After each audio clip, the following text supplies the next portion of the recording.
आप देख रहे हैं सिटी न्यूज झारखंड।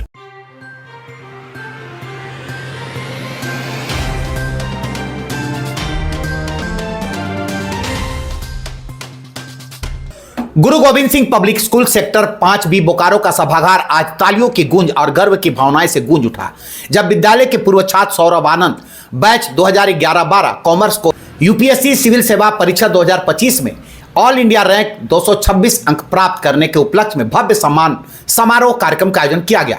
समारोह का सबसे भावुक क्षण तब आया जब सौरभ ने कहा कि मेरी सफलता का मूल स्रोत मेरा विद्यालय है। जीजीपीएस ने न केवल शिक्षा दी बल्कि मुझे आत्मविश्वास, अनुशासन और बड़े सपने देखने का हौसला भी दिया। मेरे शिक्षक मेरे जीवन के मार्गदर्शक रहे हैं। इस अवसर पर गुरु गोविंद सिंह एजुकेशन समिति के सचिव एसपी सिंह, जीजीएस के वरिष्ठ सदस्यगण, बोकारो एवं धनबाद के प्राचार्यगण, उप प्राचार्यगण, प्रभारी शिक्षकगण एवं मीडिया प्रतिनिधिगण मौजूद थे। विद्यालय के प्राचार्य सोमेन चक्रवर्ती ने कहा कि सौरभ की उपलब्धि पूरे विद्यालय की जीत है और वे विद्यार्थियों के लिए आदर्श बन गए।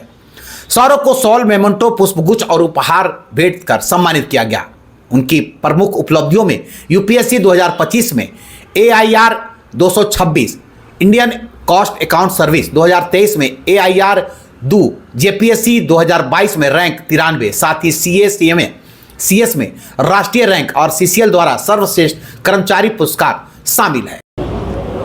ये तो बहुत गर्व की बात है एक पिता के लिए, और ख़ास करके अब तो यही कहेंगे कि हर बच्चे सबसे पहले कुछ करे या नहीं करे, माँ बाप का अनुशासन में रहे और गुरु के अनुशासन में रहे, माँ बाप का कद्र करे, गुरु का कद्र करे, तभी जो है बच्चा बहुत आगे बढ़ सकता है। बचपन से ही बहुत नॉर्मल रहता था, बचपन से ही ये किसी तरह का बदमाशी वगैरह नहीं करता था ये, लेकिन अपनी ड्यूटी के प्रति, अपने पढ़ाई के प्रति हमेशा ऑनेस्ट रहा, कभी समय को पहचाना नहीं है। इसने बहुत बड़ा सेक्रीफाइस किया है।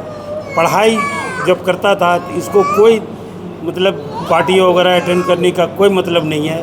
हमको सबसे पहले क्या है, मेरी पढ़ाई है, कुछ करे जीवन में। हम तो यही कहेंगे कि सभी गार्जियन को कि बच्चे को जो है अनुशासित ज़रूर बनावे।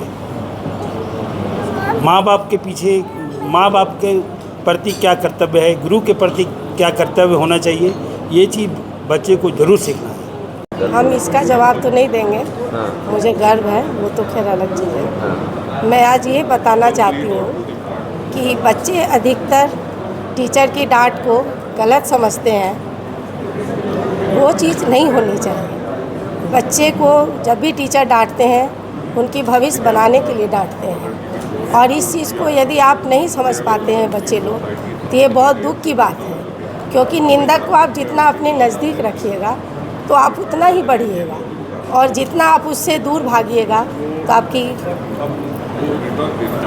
इसलिए टीचर की डांट को कभी भी हम अपने सारे पेरेंट्स को बोलूँगी, सारे बच्चों को बोलूँगी कि वो टीचर की डांट को कभी भी गलत ना समझें, क्योंकि वो उनके सुनहरे भविष्य के लिए प्रयास करते हैं, और उनकी दायित्व एक बच्चे की बनाने की नहीं होती है, स्कूल के सारे बच्चों की जिम्मेवारी उनके सर पर होती है। तो इसके लिए मैं सारे टीचर्स को धन्यवाद करती हूँ। अपना आंसर राइटिंग उस पर उतना ध्यान नहीं दे पाते। ये गेम जो है इस एग्ज़ाम को पास करने का वो मेंस है, तो अगर आपका आंसर राइटिंग है, आपको राइटिंग स्किल्स, क्योंकि ये एक स्किल है जो आपको सीखना ही पड़ेगा, वो स्किल अगर आपने सीख लिया तो आप इजीली ये एग्ज़ाम क्रैक कर सकते हो।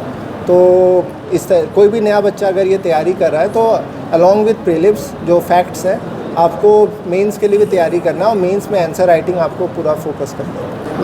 मैं पहले भी बोलता हूँ कि मैं कभी घंटे नहीं गिनता, क्योंकि मेरे पास ऑब्वियसली लिमिटेड टाइम था अपनी प्रिपरेशन के लिए अपने ऑफिस के बाद, तो मैं कभी घंटे नहीं गिनता था कि मुझे कितने देर पढ़ाई करना है। जितना भी मेरे पास अवेलेबल टाइम रहता था मैं उसमें पढ़ाई करता था।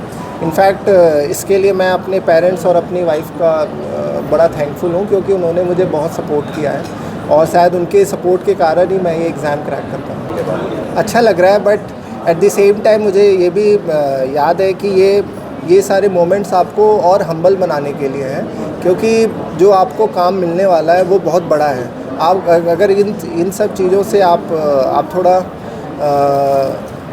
आपका ये होता है कि आप ज़्यादा अहंकार में आ जाए, वो चीज़ें नहीं होनी चाहिए। आपको हम्बल रहना है और आगे के बारे में सोचना है, क्योंकि ठीक है ये अपॉर्चुनिटी मुझे मिला है, बट ये अपॉर्चुनिटी अभी और अच्छा काम करने के लिए मिला है। तो अच्छा लगा मुझे और मैं डेफिनेटली और अच्छा करना चाहता हूँ।